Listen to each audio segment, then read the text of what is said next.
ಬಾಲುವಿಗೆ ವಯಸ್ಸು 13.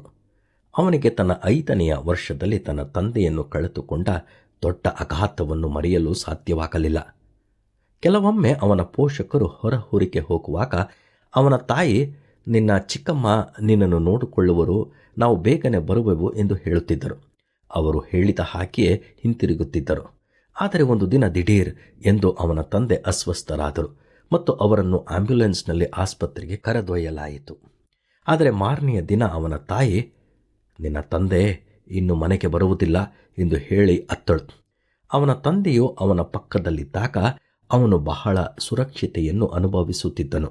ಇನ್ನು ತಂದೆ ಬರುವುದಿಲ್ಲ ಎಂಬ ತಾಯಿಯ ಮಾತು ಅವನ ಜೀವನದಲ್ಲಿ ದೊಡ್ಡ ಬಿರುಗಾಳಿಯ ಹಾಗೆ ಹೊಡೆಯಿತು. ಬಹಳ ದಿನದವರೆಗೆ ಅವನಿಗೆ ಇತರರೊಂದಿಗೆ ಹೊಂದಿಕೊಳ್ಳಲು, ತಾಯಿಯೊಂದಿಗೂ ಸಹ ಅವನು ಸಹಜವಾಗಿರಲು ಸಾಧ್ಯವಾಗಲಿಲ್ಲ. ಅವನು ಆಗಾಗ್ಗೆ ತನ್ನನ್ನು ಕಂಬಳಿಯಿಂದ ಮುಚ್ಚಿಕೊಂಡು ತಾನು ಸುರಕ್ಷಿತವಾಗಿರುವ ರೀತಿಯಲ್ಲಿ ಹಾಸಿಗೆಯಲ್ಲಿ ಮಲಗುತ್ತಿದ್ದನು. ಒಂದು ದಿನ ಅವನ ತಾಯಿ, ಬಾಲು, ಅಪ್ಪ ಇಲ್ಲ ಎಂದು ನೀನು ದುಃಖದಲ್ಲಿರುವ ಹಾಗೆಯೇ ನಾನು ಸಹ ದುಃಖದಲ್ಲಿರುವೆನು.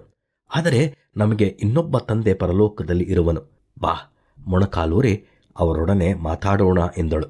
ಆಗ ಬಾಲು ತನ್ನ ತಾಯಿಯೊಡನೆ ಪ್ರಾರ್ಥಿಸಲು ಸೇರಿಕೊಂಡನು.